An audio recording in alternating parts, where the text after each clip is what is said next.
eu me sinto como uma cantora famosa. Pour moi, utiliser ce micro, j'ai l'impression d'être une chanteuse de variété. Só que eu não sei cantar. Sauf que je chante très mal. Mas esse microfone eu estou me sentindo muito importante. Mais ça me donne l'impression d'être très importante.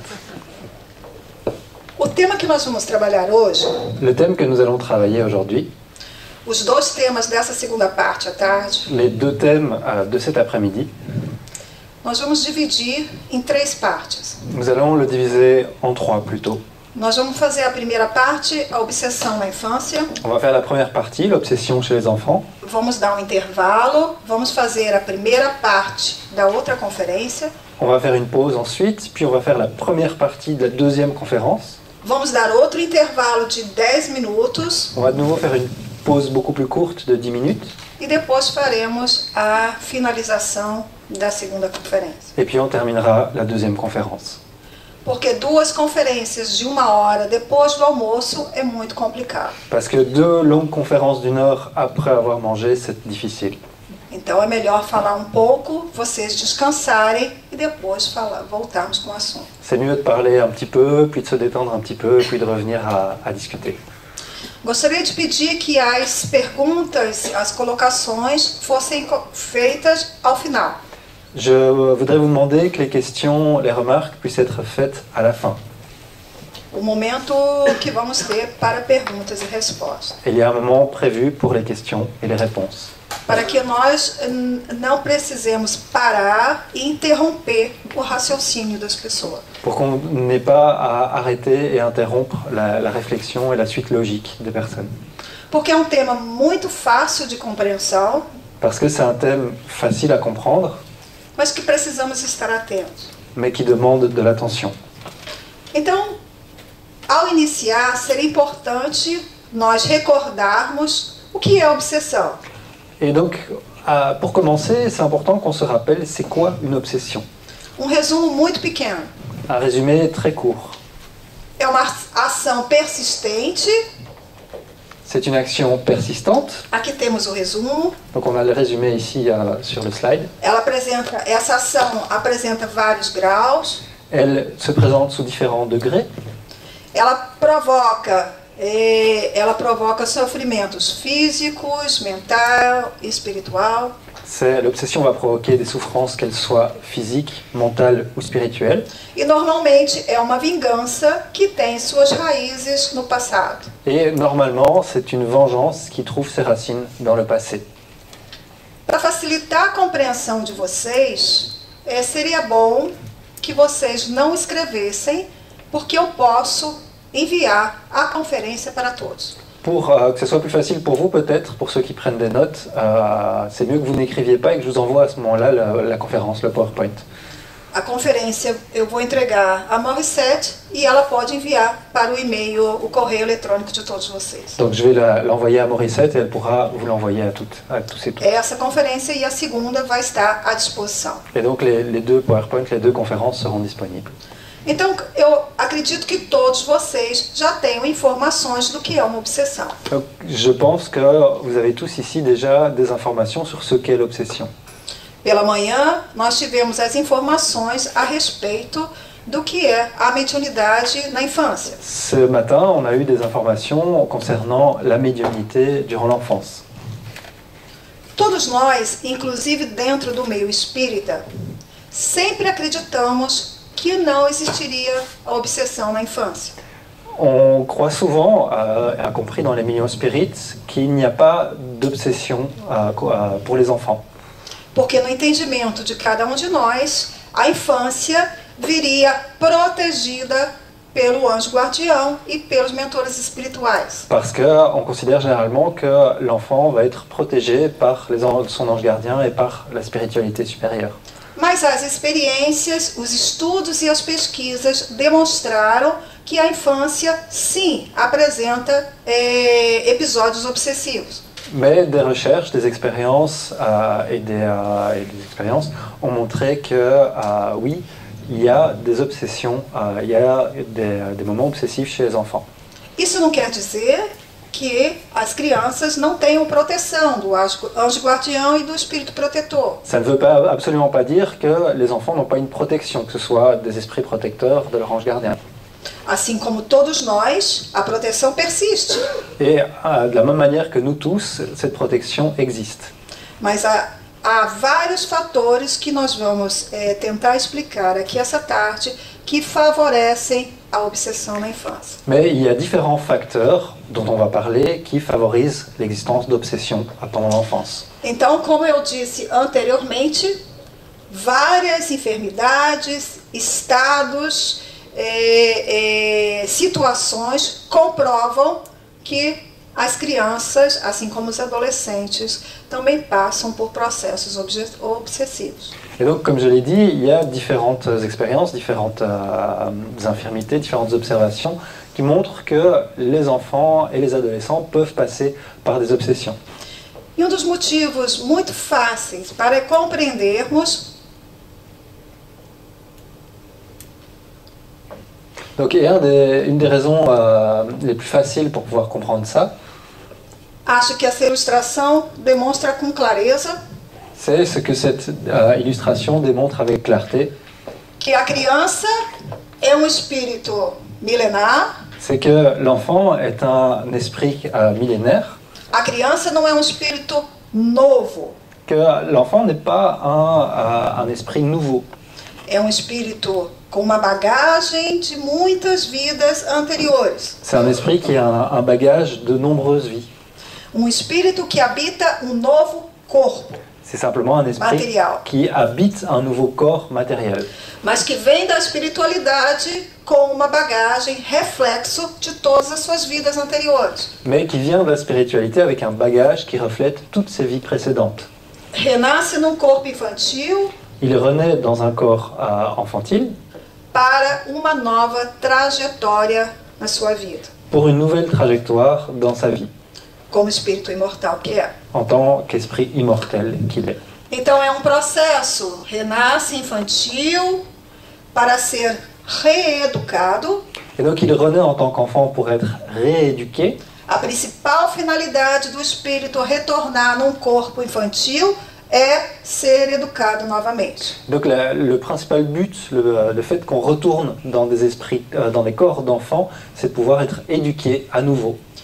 O principal objetivo de todos nós estarmos habitando este corpo hoje é sermos educados. Donc le principal objectif, la raison pour laquelle nous sommes dans nos corps ici aujourd'hui, c'est d'être éduqués.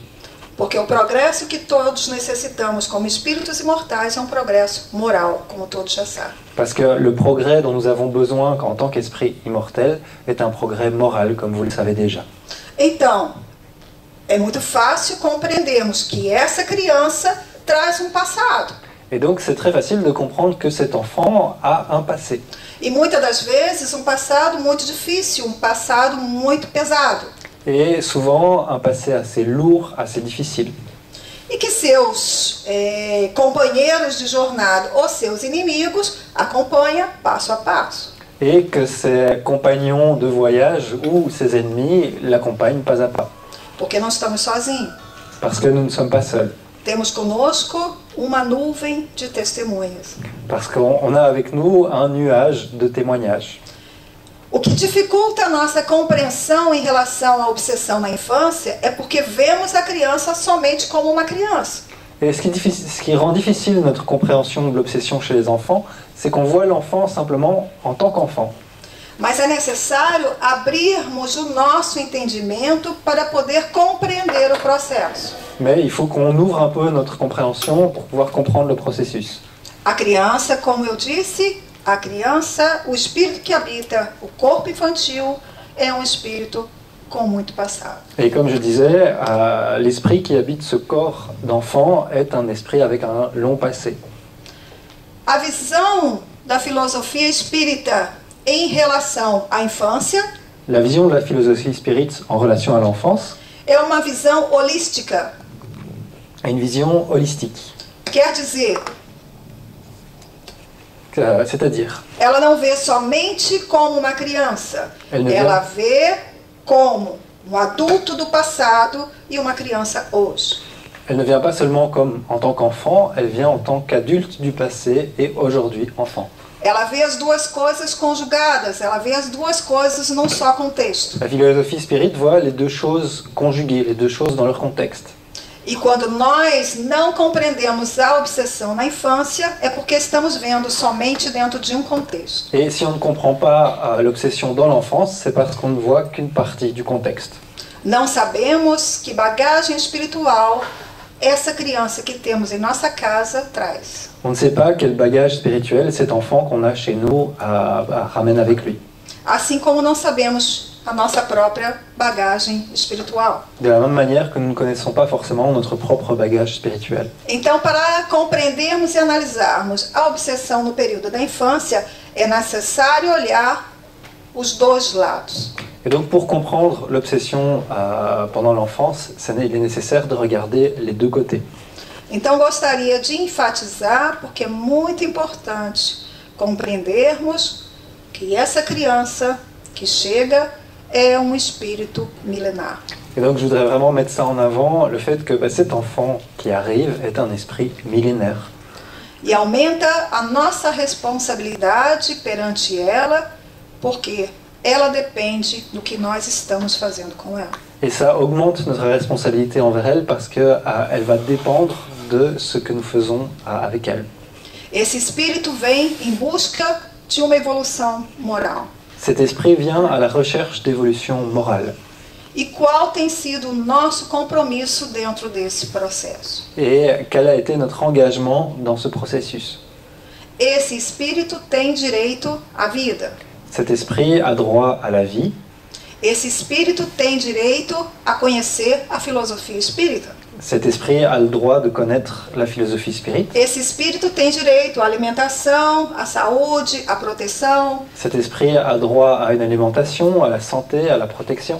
Esse espírito tem direito a conhecer os ensinamentos de Jesus como mestre, modelo e guia.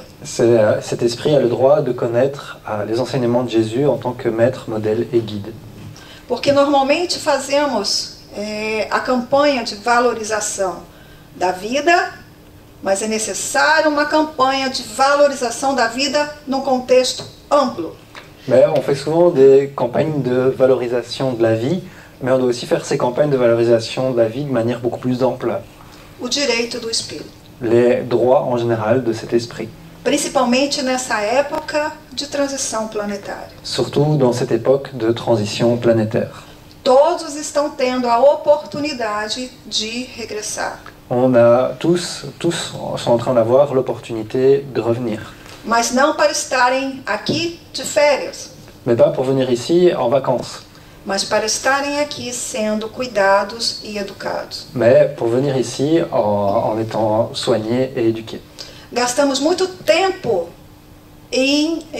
preocupados em oferecer as condições materiais. On prend beaucoup de temps et on gaspille finalement beaucoup de temps juste préoccupé à donner des conditions matérielles aux enfants. Mas não estamos muito envolvidos em oferecer as condições morais e espirituais. Mais on laisse un peu plus de côté le fait d'offrir des conditions morales et spirituelles. Para entendermos melhor essa visão holística que a filosofia espírita nos traz, Pour comprendre mieux cette vision holistique que la philosophie spirit nous donne, vamos à questão 199.1 do Allez. Livro dos Espíritos. allons dans la question 119.1 du Livre des Esprits. Você pode ler? Il n'est d'ailleurs pas rationnel de considérer l'enfance comme un état normal d'innocence. Ne voit-on pas des enfants doués des plus mauvais instincts à un âge où l'éducation n'a point encore pu exercer son influence? N'en voit-on pas qui semblent apporter en naissant l'astuce, la fausseté, la perfidie, l'instinct même du vol et du meurtre, et cela nonobstant les bons exemples dont ils sont entourés? Eu acredito que aqui quase todos nós já temos observado algum exemplo sobre isso. Et je pense qu'on a déjà nous tous pu déjà observer un de ces exemples. Crianças ainda muito pequenas que já apresentam comportamentos muito difíceis. Des enfants souvent très très petits qui présentent déjà des comportements très durs. No livro de Sueli Caldas Schubert, chamado Mediunidade e Obsessão na Infância. Dans le livre de Sueli Schubert, qui s'appelle... Qu'est-ce que tu chames? Mediunidade e Obsessão na Infância. Donc, médiumnité, obsession pendant l'enfance. Existem muitos casos, Elle montre beaucoup de cas muitas informações sobre esse tema. et beaucoup d'informations sur ce thème. Existe um caso de uma criança de 3 anos Il existe un cas d'un enfant de 3 ans que constantemente tentava suicidar-se. qui tentait constamment de se suicider. O que uma criança de 3 anos compreende da vida para querer suicidar-se? Qu'est-ce qu'un enfant de 3 ans peut comprendre de la vie pour vouloir se suicider? As causas estão anteriores. Les causes sont antérieures. Eu conheço um caso específico na Holanda, Je connais un cas spécifique en Hollande. que eu conheço a mãe e conheço a criança, Je connais l'enfant et je connais la mère. que tem somente 5 anos Il a seulement 5 ans e ele está determinado a matar a mãe. et il est déterminé à tuer sa maman. É uma situação que está, inclusive, sob a proteção do governo, C'est une situation qui est y compris sous la protection du gouvernement, com psiquiatras, com terapeutas, avec des thérapeutes, des psychiatres, mas é um problema obsessivo. mais c'est un problème d'obsession Que esse espírito traz de outras vidas. que cet esprit ramène d'autres vies. Hoje já está mais ou menos equilibrado Aujourd'hui, cette situation est plus ou moins équilibrée, com o trabalho no centro espírita. avec un travail dans les centres spirites. A mãe não era espírita. La mère n'était pas spirite. Conhecemos, nós que trabalhamos nesta área, conhecemos inúmeros exemplos que caracterizam essa situação. Nous qui travaillons dans l'enfance, on connaît un très très grand nombre d'exemples qui montrent ce type de situation. A pergunta do livro dos Espíritos continua. La question du livre des esprits continue. Você pode. Alors je vais lire. D'où vient cette perversité précoce, si ce n'est l'infériorité de l'esprit, puisque l'éducation n'y est rien? Ceux qui sont vicieux, c'est que leur esprit a moins progressé, et alors il en subit les conséquences, non pour ses actes d'enfant, mais pour ceux de ses expériences, de ses existences antérieures. Essa ilustração não quer dizer que esse bebê tenha um passado ruim. Donc cette photo ne veut pas spécialement dire que ce bébé a un mauvais passé. Coitado do bebê, eu nem o conheço. Pauvre bébé, je ne le connais même pas. É somente uma ilustração para caracterizar a situação. C'est juste une illustration pour caractériser cette situation. Ele pode estar olhando para nós e perguntando: quem são eles? Quem são vocês? Il pourrait être en train de nous regarder en disant mais t'es qui toi? Vous êtes qui là? Os obsessores, eu não sou obsessor, e sim vocês. Je suis pas l'obsesseur, c'est vous les obsesseurs. Esse olhar dele pode ter muitos significados. Donc ce regard peut vouloir dire beaucoup de choses évidemment. Mas isso é a realidade. Quantos casos conhecemos que a criança ainda não passou por toda a infância, esta época de educação, mas que já apresenta comportamentos muito difíceis. Mais c'est néanmoins une réalité d'observer des enfants qui n'ont pas encore dépassé les stades de l'enfance et qui présentent déjà des comportements extrêmement difficiles. Quem convive com crianças pode observar isso com muita facilidade. Qui vit au jour le jour avec des enfants peut observer ce genre de situation très facilement.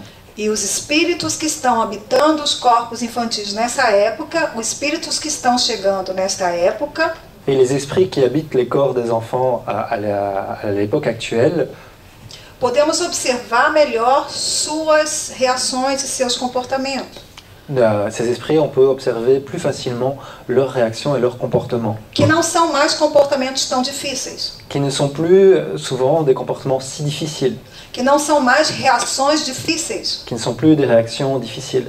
Mas são crianças mais dóceis, mais compreensivas, mais maleáveis. Mais des enfants plus doux, plus compréhensibles, plus malléables. Isso não quer dizer que são espíritos de luz ou espíritos evoluídos. Ça ne veut pas dire pour autant que ce soit des esprits de lumière ou des esprits évolués. Mas são espíritos que nas últimas vidas receberam a educação moral que fizeram deles um pouquinho melhor. Mais ce sont des esprits qui ont reçu dans le passé une éducation morale qui les a rendus juste un petit peu mieux. Não são gostaria de enfatizar, não são mais evoluídos, possuem mais experiência e uma moral um pouco melhor. Je voudrais mettre en avant le point que ce n'est pas forcément des esprits plus élevés, simplement des esprits qui ont un peu plus d'expérience et une morale un peu meilleure.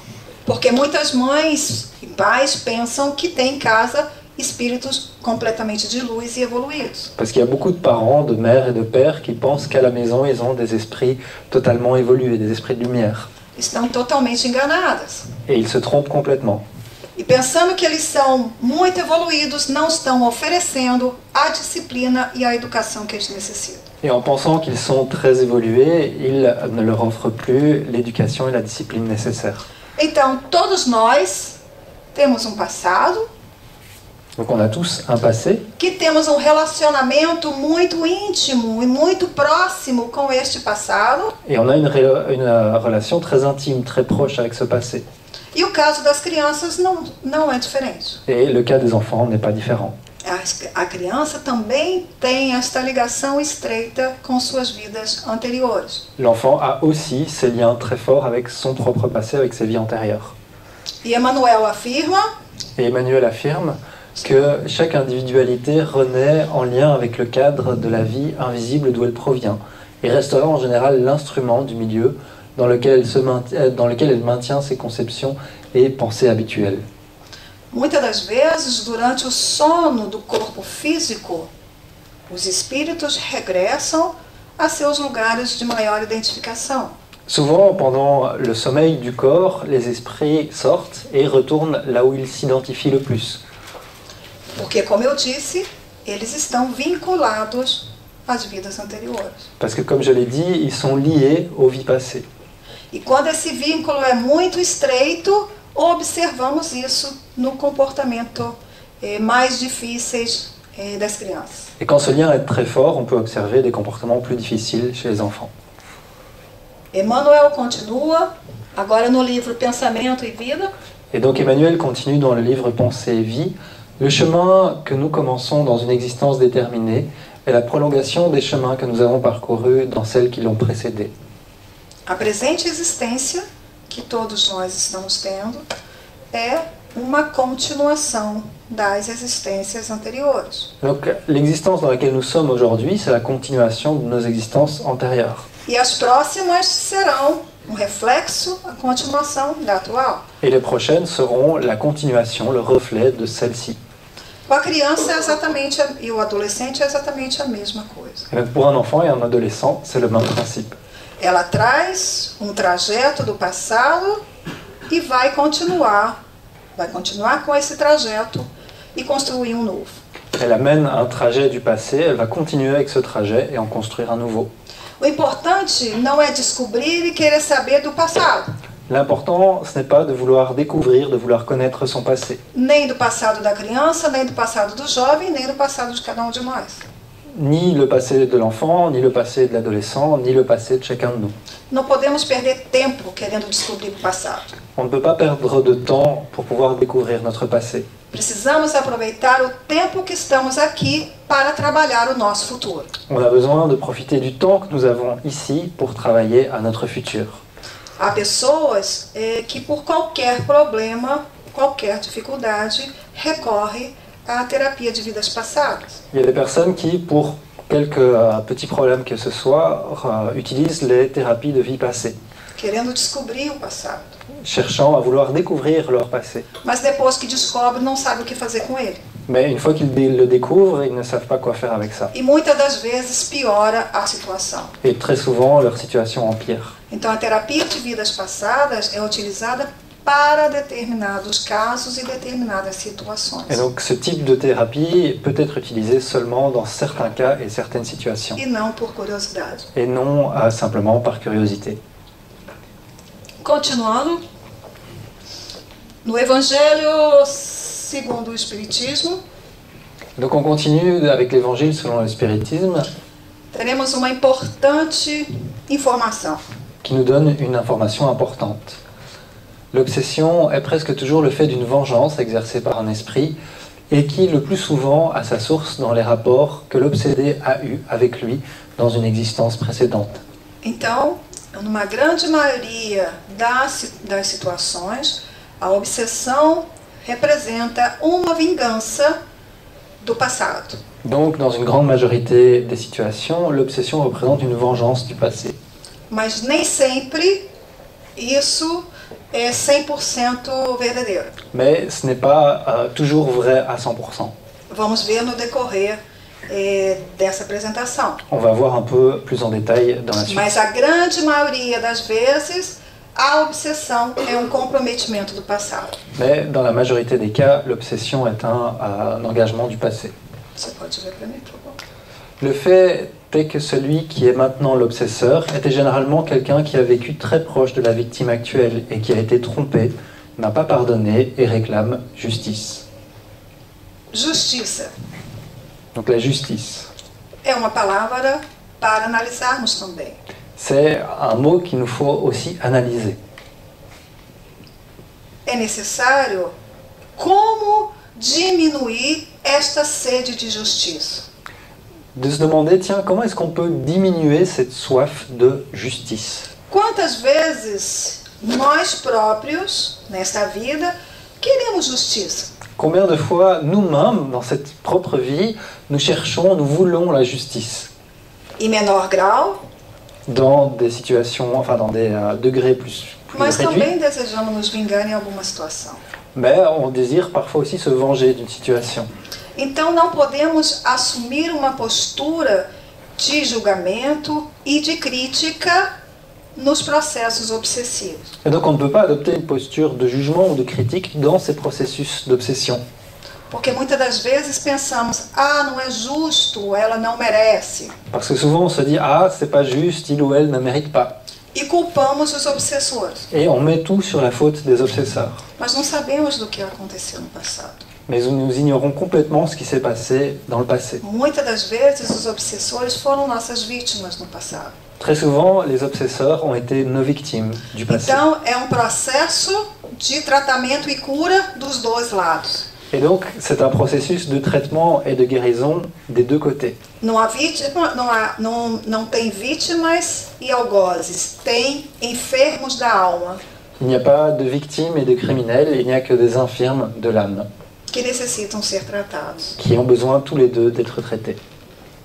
Seguindo com essa linha da obsessão na infância, Donc en continuant sur cette idée d'obsession dans l'enfance, no livro Sexo e Obsessão, dans le livre Sexe et Obsession, psicografado por Divaldo Franco e pelo espírito de Manuel Filomeno Miranda, donc psychographié par le médium Divaldo Franco et l'esprit Filomeno di Miranda, o espírito de Manuel Filomeno Miranda estava fazendo uma viagem com a equipe e o seu mentor espiritual.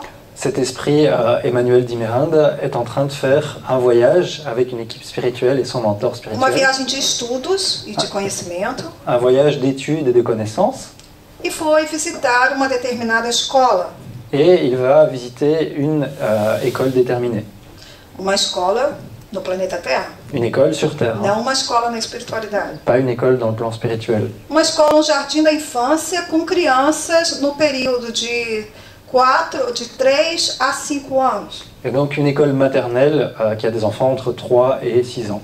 As crianças estavam trabalhando normalmente Les Et- enfants sont en train de s'occuper, de travailler normalement. e o espírito de Manuel Filomeno de Miranda observa os espíritos desencarnados, né, os protetores espirituais dessas crianças, e também observa os espíritos obsessores. Et Monsieur de Miranda observe justement les esprits qui sont autour de ses enfants, mais aussi les esprits obsesseurs. Algumas crianças apresentavam os dois, a atuação do espírito protetor, tentando diminuir os atritos, e a ação firme e forte do obsessor. Et donc certains enfants présentaient les deux, l'action de l'esprit protecteur qui essayait de le calmer et diminuer les problèmes, et l'action ferme et forte de l'obsesseur qui essayait d'empirer la situation. E Manuel Filomeno de Miranda pergunta ao seu mentor espiritual chamado Anacleto: Et donc Monsieur de Miranda demande à son mentor spirituel qui s'appelle Anaclet, por que isso está acontecendo? São crianças. Et il dit, tiens, pourquoi est-ce que cela se passe? Ce sont que des enfants. Porque a ligação em algumas crianças, a ligação entre os obsessores e ela era muito estreita. Et donc elle explique que pour certains de ces enfants, la liaison entre l'obsesseur et l'esprit de l'enfant était très très forte. E o mentor espiritual Anacleto fala para Manuel Filomeno de Miranda. Et Anacleto, le mentor spirituel, dit à Monsieur de Miranda, muitas das vezes o processo obsessivo começa ainda no ventre materno. qui dit que souvent le processus obsessif commence déjà dans le ventre de la maman. Muitas das vezes a ligação de cobrança ocorre antes ainda da fecundação. Et donc très souvent, ce lien de réclamation, de vouloir la justice, va commencer avant même la fécondation. E acompanha durante toda a gestação e depois durante a vida da criança. Et donc va accompagner l'esprit pendant toute la grossesse et pendant toute la vie de l'enfant. Em algumas vezes, a gravidez difícil, porque encontramos às vezes gestantes com uma gravidez muito difícil, às vezes com rejeição, às vezes com problemas graves. Et donc parfois des grossesses difficiles, on peut trouver facilement des grossesses où il y a des phénomènes de réjection, de problèmes graves. Em algumas vezes são processos obsessivos. Et donc c'est parfois des processus liés à l'obsession. Então, ponto principal para compreendermos esse tema é não esquecermos que as crianças que hoje são lindas e maravilhosas. Et donc un point essentiel pour comprendre ce problème d'obsession, c'est de ne pas oublier que les enfants qui aujourd'hui sont très mignons et ont l'air très gentils, são espíritos com uma bagagem de vivência muito grande. Sont des esprits avec un bagage d'expérience très grand. Como não sabemos que bagagem tem? Comme nous ne savons pas quel bagage ils ont, merci. Precisamos atuar na educação desse espírito desde o ventre materno. On a besoin d'agir dans l'éducation de cet esprit dès qu'il est dans le ventre de sa maman.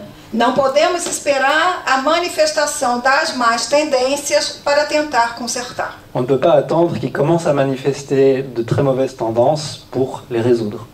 Observando nossos filhos, convivendo com as crianças, observamos as más tendências que esses espíritos trazem. Donc en vivant avec nos enfants, en vivant avec eux au quotidien, on peut observer les mauvaises tendances qu'ils amènent.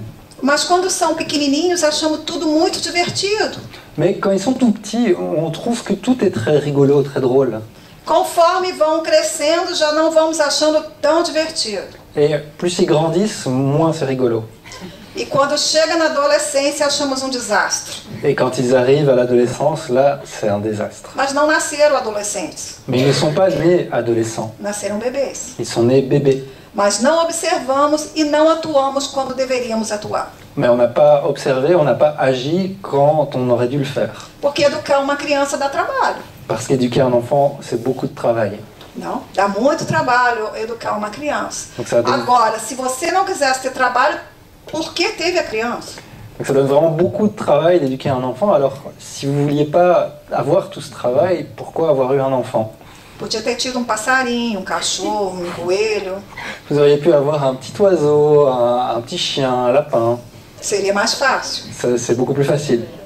Mas tivemos nosso filho. Mais on a eu notre enfant. Assumimos a responsabilidade perante a espiritualidade. On a assumé la responsabilité face à la spiritualité. E temos que dar conta dessa responsabilidade. Et donc, on doit rendre des comptes pour cette responsabilité et la gérer. Agora também é muito importante sabermos discernir as más tendências de comportamento normais de criança. Et donc c'est important de faire la différence entre des tendances, des mauvaises tendances et un comportement normal chez les enfants. Vamos ver no decorrer da conferência. On va en parler pendant la conférence. Agora, até agora estamos falando da obsessão como sendo problema da criança. Et donc on est en train de parler de l'obsession comme étant un problème de l'enfant. Mas será que todos os processos obsessivos da infância, a responsabilidade é sempre desse espírito que está habitando o corpo infantil? Mais posons-nous la question, est-ce que tous les processus d'obsession qui touchent un enfant sont directement la responsabilité de cet esprit qui habite ce corps d'enfant? A família não tem nada a ver com isso. La famille n'a rien à voir avec ça. Hein. O problema da obsessão é que a criança cometeu erros do passado. Le problème de l'obsession, c'est juste que l'enfant a fait des trucs dans le passé. Eu, como pai e mãe, não tenho nada a ver com isso. Moi, en tant que papa, maman, j'ai absolument rien à voir avec tout ça. Eu não tenho problemas do passado. J'ai aucun problème avec mon passé, moi ça va. Vocês acham que sempre o processo obsessivo é uma responsabilidade? Não é uma responsabilidade. É uma situação envolvendo somente o espírito. Donc pensez-vous que les problèmes d'obsession chez l'enfant, c'est juste la faute de l'enfant? O que vocês acham? Qu'est-ce que vous pensez? Non, question des parents. Quem acha que é só um problema infantil? Qui pense que c'est seulement un problème de l'enfant? Quem acha que é um problema conjugado de todos? Qui pense que c'est un problème conjugué avec tous les... Avec tous. E quem acha que não é problema de ninguém? Et qui pense que c'est le problème de personne? Porque às vezes achamos que o problema está na casa dos outros e não na nossa. Né? Parce que parfois on pense que le problème ça vient des autres, de la maison des autres, et que chez nous tout va bien. O problema, muitas das vezes, não é daquele espírito que habita um corpo infantil. É um problema dos pais. Et donc très souvent, en fait, les problèmes ne viennent pas de l'esprit qui habite le corps infantile, mais vient plutôt des parents. Muitas das vezes, na maior parte das vezes, os pais, a família que estamos inseridos, também tem resgates, dívidas do passado. Et donc très souvent, la famille dans laquelle on va être inséré a aussi des choses à récupérer du passé. Reencarnamos na família que necessitamos estar. On réincarne dans la famille dans laquelle on a besoin d'aller. Muitas das vezes pode não ser a família ideal, mas é a família que precisamos. Donc très souvent, c'est pas la famille idéale, mais c'est la famille dont nous avons besoin. Então não tem equívoco. Não caímos de paraquedas na família, o filho não veio de paraquedas. Donc il n'y a pas eu d'erreur d'adresse, hein. On ne tombe pas en parachute dans une certaine famille, l'enfant il ne tombe pas du ciel comme ça, n'importe où. Segundo uma amiga me disse, a cegonha errou de endereço. Une amie m'a dit un jour que la cigogne elle s'est trompée d'adresse en fait. Porque aquele filho não era o dela. Parce que ce fils-là, ça n'avait rien à voir avec elle, c'était pas le sien. E o filho era exatamente ela. Mais son fils lui ressemblait comme deux gouttes d'eau. Então, normalmente, quando temos problemas, falamos que alguma coisa está equivocada. Et souvent, quand on a des problèmes, on dit « Ah, il y a dû avoir une erreur quelque part ». Mas, nas leis divinas, nada está fora do lugar. Mais dans les lois divines, rien n'est pas à sa place. A sabedoria divina oferece as situações que solicitamos e que necessitamos. Donc, la sagesse divine nous offre les solutions que nous demandons et les situations que nous demandons et celles dont nous avons besoin. Então, na maior parte das vezes, a família está envolvida naquele processo de cobrança. Et donc très souvent, la famille a quelque chose à voir dans ce processus de réclamation, de justice. Aqui temos uma pergunta. Et donc là, on a une question. Mais y aura-t-il des cas dans l'obsession de l'enfant dans lequel l'enfant sera la cible pour atteindre une personne ou toute la famille? A pergunta diz o que a gente estava já falando anteriormente, que diz respeito a uma pessoa ou todas as pessoas de uma família. Et donc la question, elle rejoint un peu ce qu'on a dit avant concernant soit une personne de la famille ou toute la famille. 70% dos processos obsessivos são problemas de o problema da família. Et donc 70% des problèmes obsessifs, c'est un problème de l'ensemble de la famille. Muitas das vezes, o problema obsessivo é para atingir os pais e não um problema do filho. Et donc il arrive aussi souvent que le problème obsessif soit en réalité pour atteindre les parents et pas l'enfant en lui-même. E os espíritos obsessores se utilizam da criança para atingir os pais. Et donc les esprits obsesseurs utilisent l'enfant pour faire du mal aux parents. Porque é mais fácil. Parce que c'est plus facile. As crianças são mais vulneráveis. Les enfants sont plus vulnérables. pela mediunidade que já estudamos na parte da manhã. à cause du principe de médiumnité dont on a déjà parlé ce matin. Então é mais fácil atuar na criança, o alvo são os pais. Et donc ça peut paraître pour eux plus facile d'agir les enfants pour toucher les parents. Isso é muito fácil de compreendermos. Se o nosso filho, por exemplo, chora a noite inteira, chora, e não conseguimos dormir, no dia seguinte estamos desequilibrados. Et donc c'est facile à comprendre quand on a un enfant qui pleure sans arrêt et qui nous empêche de dormir, le jour suivant, on n'est absolument pas équilibré. Através da obsessão, a criança com medo começa a chorar.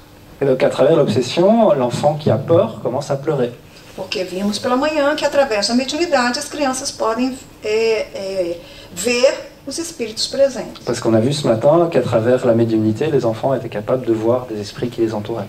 Uma outra ferramenta utilizada pelos obsessores para atingir os pais é a agressividade infantil. Et donc il y a un autre outil utilisé par ces obsesseurs pour toucher les parents, c'est l'agressivité chez les enfants. Porque lidarmos com uma criança violenta desde pequeno também nos coloca fora de um equilíbrio. Parce que savoir gérer un enfant très violent depuis l'enfance, c'est aussi quelque chose qui peut nous déséquilibrer. Uma outra característica dessa atuação, da atuação dos obsessores, é a tristeza excessiva do nosso filho. Donc un autre exemple, c'est des agissements des obsesseurs, c'est la tristesse excessive chez nos enfants, Que também nos tira do equilíbrio. qui aussi nous fait sortir un peu de notre équilibre. Tudo que acontece de negativo aos nossos filhos nos atinge. Tout ce qui arrive de négatif à nos enfants nous fait directement du mal. Então, muitas das vezes, aquele espírito infantil, a obsessão não tem nada a ver com ele, não está cobrando nada dele. Et donc souvent, des obsessions qui touchent un esprit à l'enfant n'a rien à voir avec lui, c'est pas lui la cible.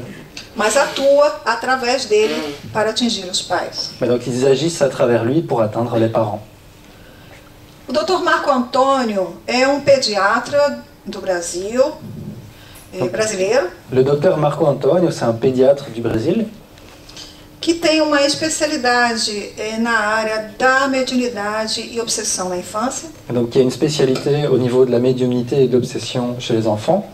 E tem uma entrevista dele na Folha Espírita de São Paulo, Et donc il y a une interview de lui dans le journal La Feuille Spirit de São Paulo. que eu vou reproduzir uma pergunta. Et je vais reprendre une question de cette interview.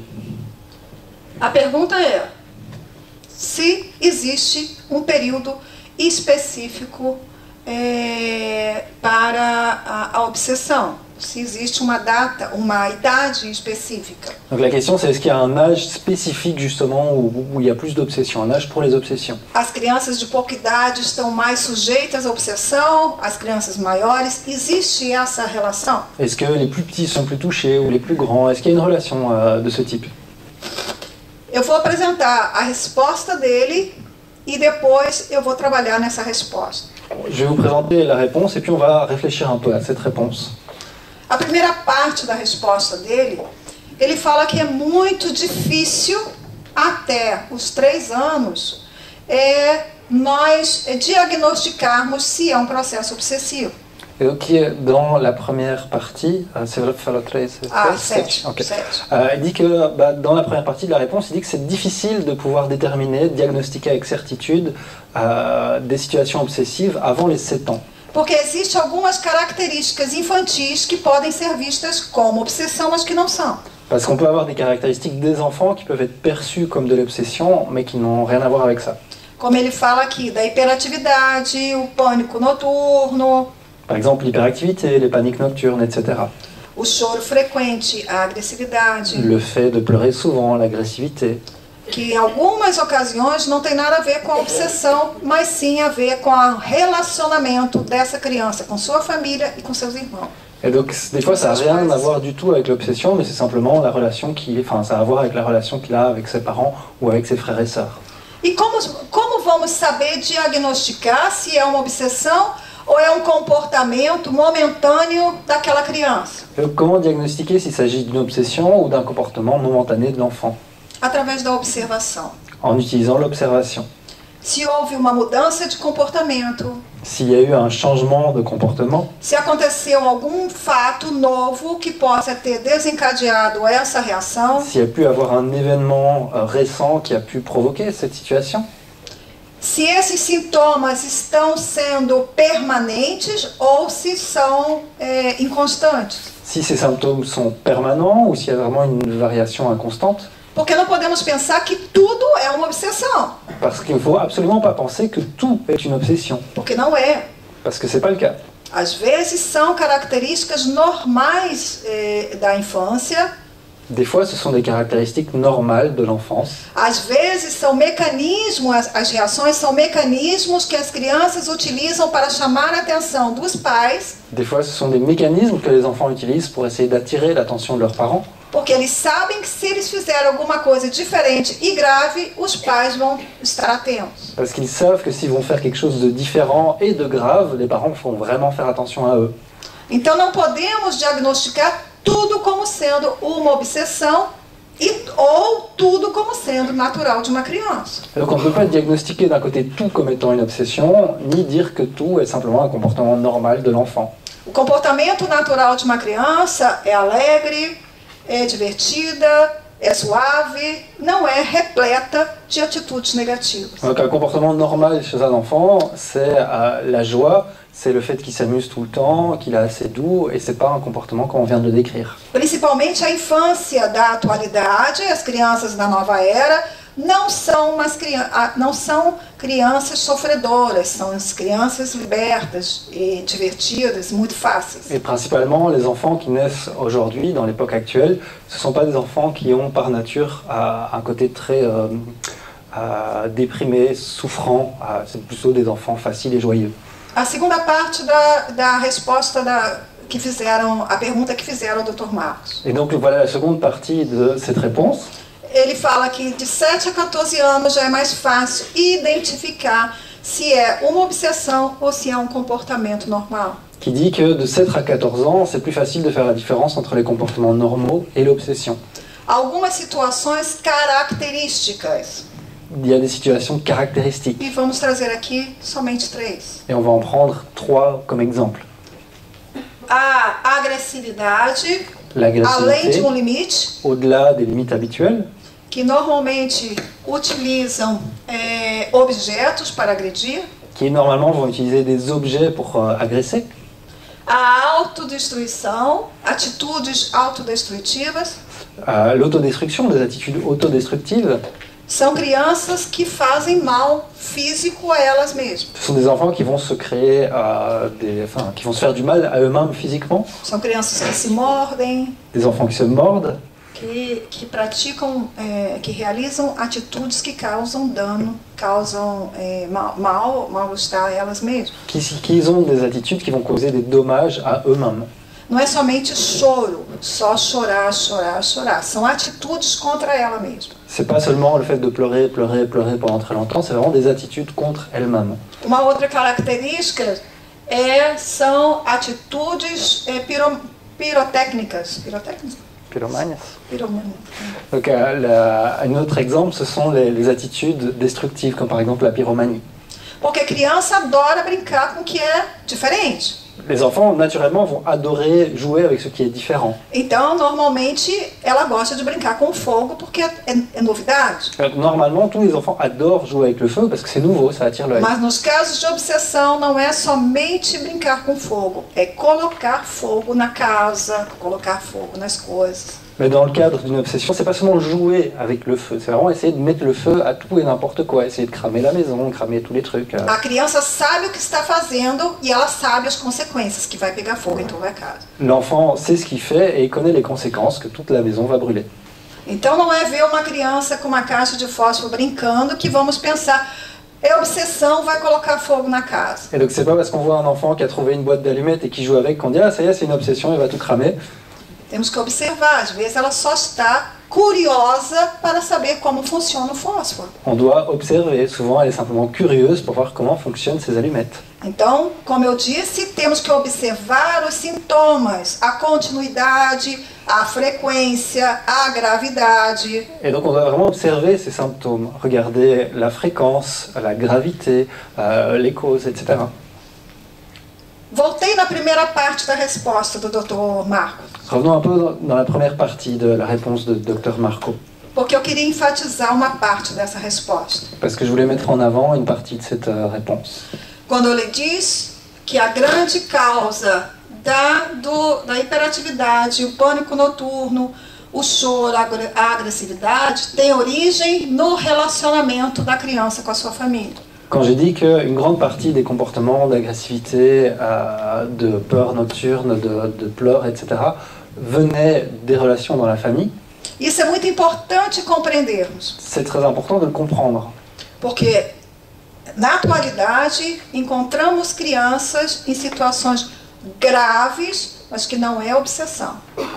Parce qu'on peut trouver aujourd'hui facilement des enfants qui sont dans des situations très graves, mais ça n'a rien à voir avec de l'obsession.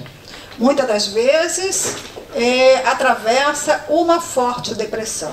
Souvent, elles passent par exemple, une forte dépression. E criança tem depressão? Et est-ce que les enfants ont des dépressions? Algumas pessoas perguntam.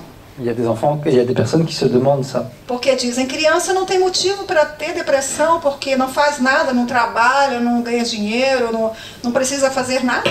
Parce qu'on se dit, oui, les enfants, ils n'ont pas de grands problèmes, ils ont rien à faire, ils ne doivent pas travailler, ils n'ont pas de problème d'argent, donc il n'y a pas de raison vraiment. Sim, criança tem depressão. Mais oui, ça peut arriver que des enfants aient des dépressions. E muito mais do que imaginamos. Et beaucoup plus qu'on l'imagine. E muitas das vezes a hiperatividade, o terror noturno, o choro excessivo e a agressividade são problemas de relacionamento familiar. Et donc très souvent, l'hyperactivité, les peurs nocturnes, les pleurs excessifs ou l'agressivité exagérée vont venir des relations familiales. Porque, por exemplo, o terror noturno. Par exemple, les peurs nocturnes. A criança às vezes demonstra terror noturno pela insegurança de estar afastada dos seus pais. Des fois, souvent les enfants présentent de terreur nocturne parce qu'ils se sentent pas en sécurité d'être éloignés de leurs parents. Por exemplo, crianças que vivenciam uma violência doméstica, os pais brigando constantemente. Par exemple, des enfants qui vont expérimenter une violence domestique où les parents se disputent constamment. Ela desenvolve o terror noturno com medo da separação dos pais. Elle va développer cette terreur nocturne de peur que ses parents se séparent. E o terror noturno pela obsessão. Et donc cette terreur nocturne, et par contre la terreur nocturne à cause de l'obsession. Quando o corpo físico dorme, o espírito se liberta. Quand le corps physique dort, l'esprit se libère. Ao se libertar, ele encontra com os obsessores que estão esperando por ele. Et donc quand il sort de son corps, quand il se libère, il rencontre les obsesseurs qui viennent le chercher. Ou ao se desligar, ele vê todos os erros cometidos. Ou quand il se détache de son corps, il se rappelle les erreurs qu'il a commises par le passé. Ele retorna imediatamente ao corpo, morrendo de medo. Et donc il retourne immédiatement dans son corps avec une peur très très grande. E a criança não sabe contar para os pais o que ela viu. Ela diz que foi pesadelo. Et donc elle ne sait pas raconter vraiment ce qu'elle a vu, elle dit non, j'ai juste fait un cauchemar. Às vezes o pesadelo é fruto da imaginação da criança, mas muitas das vezes são situações reais que esse espírito experimenta quando se liberta do corpo. Parfois, les cauchemars sont le fruit de l'imagination de l'enfant, mais très souvent, ce sont des situations réelles qu'elle va expérimenter en dehors de son corps. Como vamos saber se o grito da criança, o terror noturno, é obsessão ou é necessitando da ajuda dos pais? Et donc, comment est-ce qu'on va savoir si les cris et les peurs nocturnes d'un enfant viennent d'un problème d'obsession ou si c'est parce qu'il a besoin de la proximité de ses parents? Observando, por exemplo, se damos mais atenção, se colocamos essa criança na nossa cama, se damos mais carinho, se estamos mais próximos, se esse terror noturno termina. Et donc c'est simplement en observant, si on lui donne plus de tendresse, plus d'attention, si on est très doux avec lui, qu'on le laisse dormir avec nous la nuit, ou des choses comme ça, et que ça fait cesser les terreurs nocturnes, É um problema psicológico da criança por seu relacionamento com os pais. on parle plus de difficultés psychologiques de l'enfant en raison de la relation avec ses parents. Porque o espírito obsessor, estando na nossa cama, abraçado conosco, ele vai atuar de qualquer maneira. Donc, parce que l'esprit obsesseur, il peut, que l'enfant soit dans son lit ou dans le nôtre, il peut quand même agir. Et donc il y aura les mêmes situations qu'il soit dans notre lit ou dans celui de l'enfant. Toda vez que essa criança dormir, ela vai ter esse terror noturno. Et donc chaque fois qu'elle s'endort, peu importe dans quel lit, elle va avoir ces terreurs.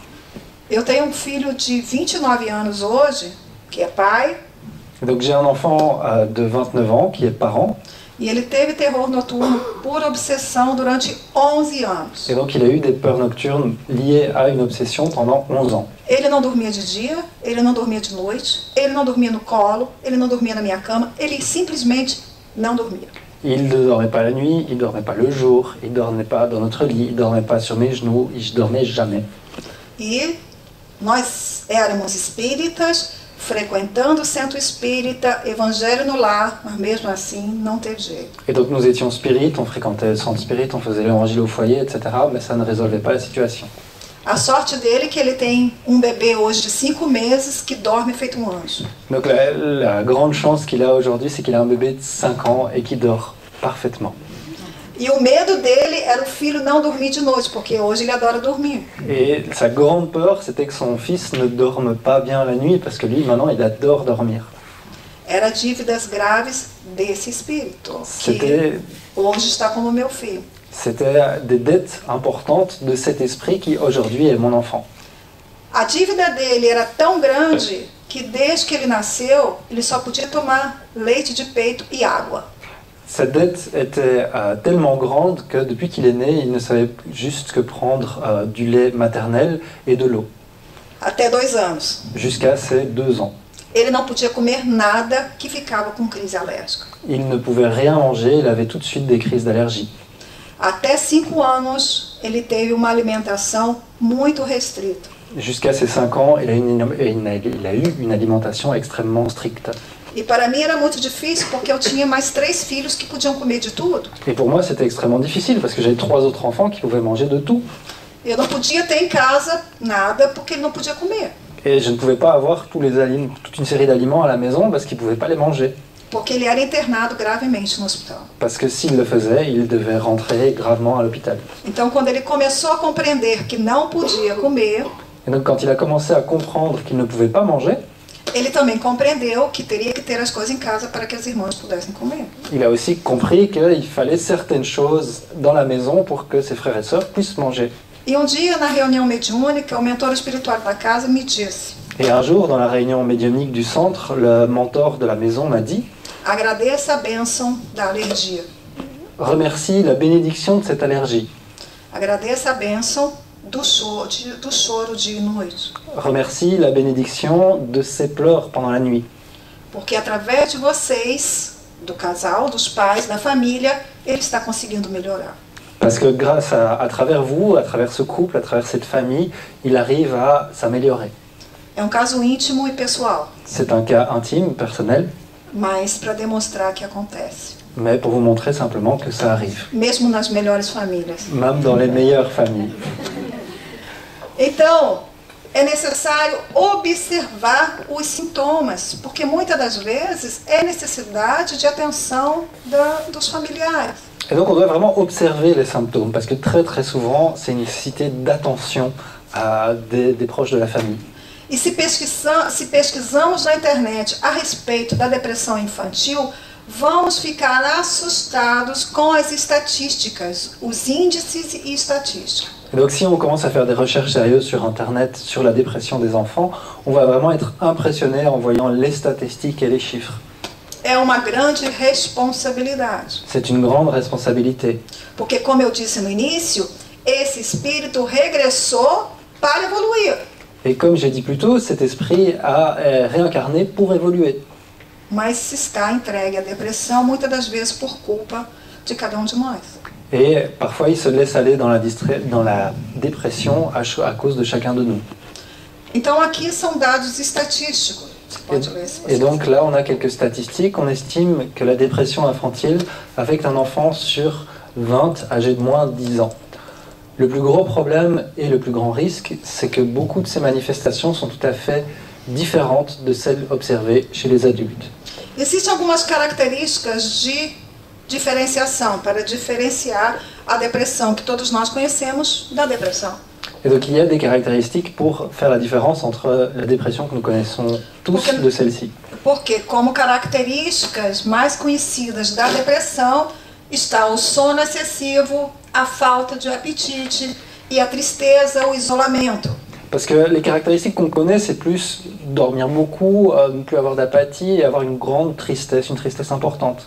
São sintomas que precisamos estar atentos. Et donc ça, c'est des symptômes où on va quand même faire attention. Porque é natural que a criança hoje esteja triste. Parce que c'est naturel qu'un enfant aujourd'hui soit triste. Hoje ela não quer conversa. Aujourd'hui, par exemple, elle n'a pas envie de discuter. Tem dias que a gente também não quer conversa. Il y a des jours où nous aussi, on n'a pas envie de parler. Agora, se esse fator está sendo repetitivo, se está se repetindo muitas vezes, é um sintoma da depressão infantil. Mais par contre, si ce symptôme se répète de manière à répéter, là c'est un symptôme de dépression. Às vezes a criança adora comer. Parfois l'enfant adore manger De um momento para o outro perdeu o apetite. et d'un jour à l'autre il a plus faim, il a plus A envie de criança manger. normalmente adora brincar com outras crianças. Il y a des enfants qui adorent jouer avec les autres. De um momento para o outro ela não quer mais estar em contato com as outras Et crianças. d'un moment à l'autre, elle veut plus du tout rentrer en contact avec les autres. Então precisamos estar. Esses são só 3 sintomas, existem muitos outros. Et donc ça, ce sont seulement 3 symptômes, il en existe de nombreux autres. Por favor, busquem na internet. Et donc faites des recherches sur ce Porque é um sujet. tema que precisamos conhecer de maneira profunda. Parce que c'est un thème que nous avons besoin de connaître de manière plus profonde. Por outro lado, há um outro fator que a gente desconhece como sintoma da depressão. Mais il y a d'autres facteurs qu'on ne connaît absolument pas comme étant les causes d'une dépression. É a agitação exagerada. Par exemple, l'agitation exagérée. Se a criança normalmente tem um comportamento equilibrado dentro de um comportamento de criança, e de um momento para o outro ela apresenta uma agitação, uma raiva, uma maneira de se comportar muito diferente, pode ser um sintoma da depressão. Donc si par exemple on a un enfant qui a un comportement normal et du jour au lendemain elle devient très très agitée, très très en colère, des choses comme ça, on peut se dire tiens ça pourrait être un symptôme d'une obsession. Porque normalmente caracterizamos um comportamento agitado das crianças como hiperatividade. Parce que souvent on va caractériser un comportement agité d'un enfant comme étant de l'hyperactivité. Na atualidade, toda criança difícil é hiperativa. Aujourd'hui, on caractérise de hyperactif n'importe quel enfant qui est difficile. Levamos ao médico pedindo uma medicação, pelo amor de Deus. Et on l'amène chez le médecin et on lui dit s'il vous plaît, filez-lui des médocs. Porque queremos ter sossego. Parce qu'on va avoir un peu de repos, un peu de paix. Então colocamos a hiperatividade dentro de um mesmo saco. Et on met donc toute l'hyperactivité dans le même sac. Existem crianças mais agitadas, com mais energias, e existem crianças hiperativas. Donc on a des enfants qui ont plus d'énergie, qui sont simplement plus actifs, et il y a des enfants qui ont un problème d'hyperactivité. Mas não queremos ter trabalho e gastar tempo tentando descobrir se meu filho precisa de limites e atenção ou se precisa de uma medicação. Mais on ne veut pas parfois pas prendre le temps, le travail, l'énergie pour faire la différence entre est-ce que mon enfant a besoin d'attention, de temps, ou est-ce qu'il a vraiment besoin d'une médication. Então qualquer problema de comportamento na escola, se a professora reclama, hiperativo. Vamos ao médico, ao terapeuta, ao psicólogo. Et donc quel que soit le problème dans l'enfance, si le professeur se plaint, etc., ah, c'est un hyperactif, on va aller chez le médecin. O problema não está na criança, o problema está em nós. Et là, le problème, c'est pas l'enfant, là, c'est nous. Então vamos diminuir esse processo de caracterizar todos os comportamentos agitados e difíceis como hiperativos. Et donc essayons de diminuer un peu cette idée de caractériser tous les processus d'agitation, de difficulté, comme étant de l'hyperactivité. Um outro fator que desencadeia a depressão infantil. Et donc un autre facteur qui caractérise la dépression infantile. Vamos ver agora alguns fatores que caracterizam a depressão. Et donc on va voir quelques-uns de ces facteurs. Porque a depressão é dos fatores principais para os casos de obsessão. Et donc ça, la dépression chez les enfants va être un des facteurs principaux qui les amène vers une obsession. Além do problema desse débito do passado, Donc au-delà du problème de cette dette du passé dont on a parlé, que é motivo, c'est une raison. A depressão também é dos fatores importantes para a obsessão na infância e na juventude. La dépression est un autre facteur important d'obsession chez les enfants et chez les adolescents. Porque é muito fácil compreendermos com a depressão há desequilíbrio energético, desequilíbrio emocional, desequilíbrio vibratório que possibilita a ação dos espíritos obsessores. Donc c'est très facile de comprendre qu'avec la dépression, il y a un déséquilibre énergétique, un déséquilibre émotionnel qui va rendre plus facile les agissements des esprits obsesseurs. Mesma coisa, nós adultos, se entramos num processo de uma tristeza todos os dias, uma tristeza profunda, vamos entrar numa faixa de sintonia que favorece a obsessão. Donc c'est la même chose pour nous adultes, si on se laisse aller dans une tristesse profonde qui devient quotidienne, qui se répète tous les jours, on va nous-mêmes se mettre au niveau énergétique d'esprits qui vont favoriser une obsession. Aí vamos culpar os obsessores. Et là on va dire, c'est la faute des obsesseurs. A culpa é nossa, que abriu a porta para que eles pudessem entrar. Mais la faute, elle est à nous, c'est nous qui avons ouvert la porte pour qu'ils puissent rentrer. Se vivemos em constante esforço para estarmos melhores, para estarmos bem, para estarmos confiantes. Et donc si on vit dans un effort constant d'être mieux, d'être bien, de s'en sortir, a obsessão não tem como acessar. L'obsession n'arrive pas n'a pas de porte d'entrée, n'arrive pas à rentrer. E com o conhecimento da filosofia espírita que nós temos, a filosofia espírita é uma ferramenta fundamental para o nosso equilíbrio. Donc avec la connaissance de la philosophie spirite que nous avons, cette connaissance va être un outil qui va nous aider pour lutter contre ça. Então, uma das causas, dos fatores que pode propiciar a depressão é a violência doméstica. Donc un des facteurs qui peut favoriser la dépression, c'est la violence domestique. A violência física e a violência emocional. La violence physique, mais aussi la violence émotionnelle. A violência que essa criança está vivenciando muitas das vezes atrás das portas, em segundo plano, através do comportamento de seus pais. Donc une violence que l'enfant va vivre souvent derrière la porte, depuis une autre pièce, en suivant le comportement violent de ses parents. Não só agressões físicas, mas agressões verbais. Donc pas seulement des agressions physiques, mais aussi des agressions verbales.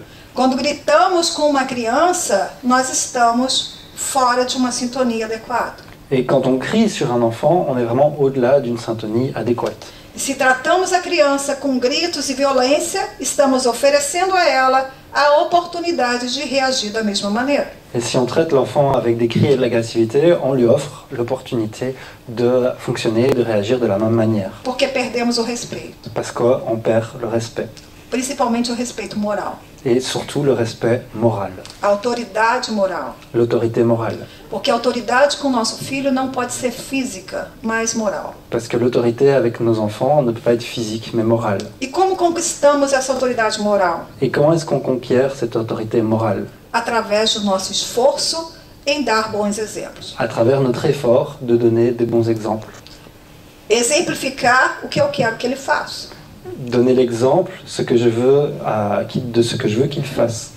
Muitas das vezes não queremos que os nossos filhos mintam, mas eles observam que estamos mentindo. Souvent, on ne veut pas que nos enfants mentent, mais eux, ils nous voient mentir. O exemplo é o principal na educação dos nossos filhos. L'exemple est crucial dans l'éducation de nos enfants. Precisamos falar menos e exemplificar mais. On a besoin de moins parler et de donner plus l'exemple. Porque se falamos muito, depois de 2 minutos, as crianças já não estão nos ouvindo. Parce que si on parle beaucoup, après 2 minutes, un enfant ne nous écoute déjà plus. A solidão também é um fator decisivo para a depressão infantil. La solitude, c'est aussi un facteur décisif pour la dépression infantile. E muitas pessoas me dizem, mas eu não trabalho fora, estou em casa o tempo inteiro. Como ele está sentindo solidão? Et il y a des gens qui disent, mais je ne travaille même pas, je suis presque à la maison tout le temps. Comment ça se fait qu'ils sentent de la solitude? Eu estou, mas não estou. Je suis là, mais je ne suis pas là. Eu estou fisicamente, Je suis là physiquement, mas eu não estou dando a atenção que ele necessita. mais je ne donne pas du tout l'attention dont il a besoin. E ele vê que ele não é importante. Et il voit qu'il n'est pas important pour moi. Isso é o que mais encontramos na atualidade. Et ça, c'est ce qu'on trouve le plus aujourd'hui. Por exemplo, as famílias que fazem as refeições, o almoço e o jantar em frente à televisão. Par exemple, les familles qui vont faire leur repas devant la télévision. Não conversam, Ils ne parlent pas, não apreciam a comida, ils n'apprécient pas leur repas, estão mais preocupados com a televisão do que a reunião familiar. ils sont plus préoccupés par la télévision que par la réunion familiale. Estão todos dentro da mesma casa, mas um está num quarto, o outro está na cozinha, o outro está na sala e todos no computador. Tout le monde est à la maison, mais il y en a un qui est dans le salon, un qui est dans la cuisine, un qui est dans sa chambre, et tous sont devant leur ordinateur Ou no WhatsApp. ou sur WhatsApp. Estamos presentes, mas não estamos presentes. On est présent, mais on n'est pas là. Isso não quer dizer que não vamos utilizar a tecnologia, Ça ne veut pas dire qu'on doit arrêter d'utiliser la technologie, mas há momento para tudo. mais il y a des moments pour tout. O momento das refeições é sagrado, é a alimentação do nosso corpo. Et le moment de s'alimenter est sacré, c'est le moment où on recharge notre Não corps. podemos estar comendo de qualquer maneira como se fossem os homens da caverna, da época dos homens da caverna. On ne peut pas manger n'importe comment comme si on était des hommes préhistoriques. Que em algumas situações estão quase homens da caverna. Et on sait que dans certaines situations, on n'est pas loin quand même. Já não precisamos comer tanto, né, João Paulo? On Já n'a peut-être pas besoin de manger autant. Voilà. É uma brincadeira, C'est une blague, hein. mas é muito sério. Mais c'est très sérieux. O que estamos fazendo com o tempo dedicado à nossa família? Qu'est-ce qu'on fait du temps qu'on dédie à notre famille? E algumas pessoas dizem, eu estou trabalhando para a doutrina, para a filosofia espírita. Il y a des personnes qui disent « Ah oui, mais je travaille pour la philosophie spirit ». A filosofia espírita, os benfeitores espirituais não nos pedem essa escravidão. Et la philosophie spirit, les bienfaiteurs ne nous demandent absolument pas cet esclavage. Muito pelo contrário, nos dizem que a primeira responsabilidade nossa é com a nossa família. Bien au contraire, ils nous disent la première responsabilité, c'est avec notre famille. Um outro fator determinante para a depressão é a intimidação. Un autre facteur de la dépression, ça va être l'intimidation. O bullying, não? De quoi? O bullying. Ah, le bullying. Donc le harcèlement à l'école, le harcèlement des Que enfants. ocorre não só fora de casa, mas às vezes só ocorre dentro da própria família. Qui n'arrive pas que en dehors de l'école, mais parfois ça arrive même dans la famille.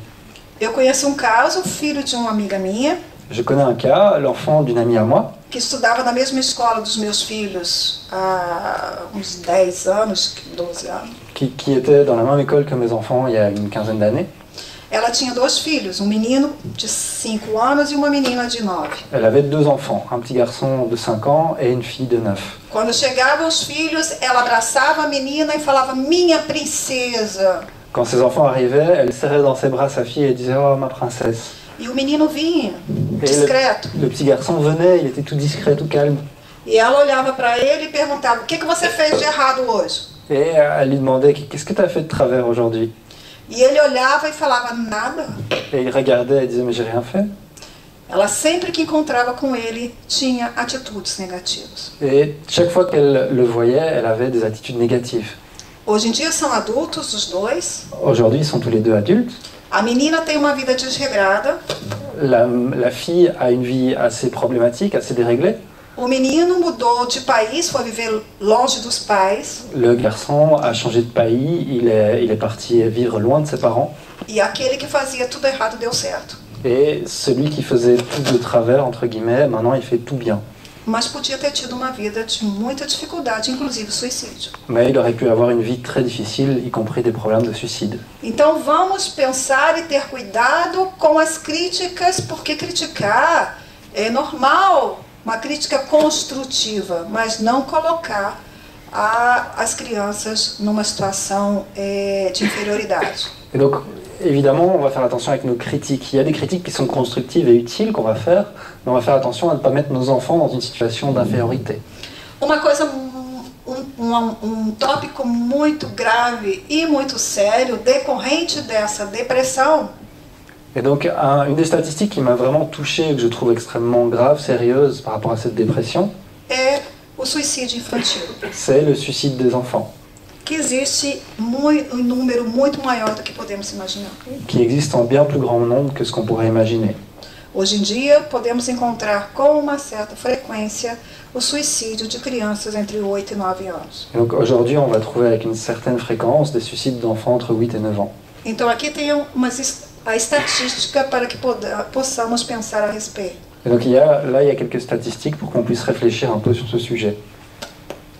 40% das crianças apresentaram uma crise de depressão 2 anos depois, durante os 2 anos, não é isso? Donc, 40% des enfants qui ont présenté une grave crise de dépression. Dans les 2 années suivantes, la moitié a tenté de se suicider. A metade tentou o suicídio e 7% conseguiu. Et 7% d'entre eux ont réussi. Então é necessário estar muito atento Et donc, c'est à realidade que encontramos. important de faire attention. Existem muitos outros dados e é importante pesquisar as estatísticas oficiais na internet. Donc il y a beaucoup de données et ça peut vraiment être important de chercher ces données sur Internet. Porque o tempo é curto para um assunto tão profundo. Parce que le temps que nous avons est assez court pour un sujet si profond.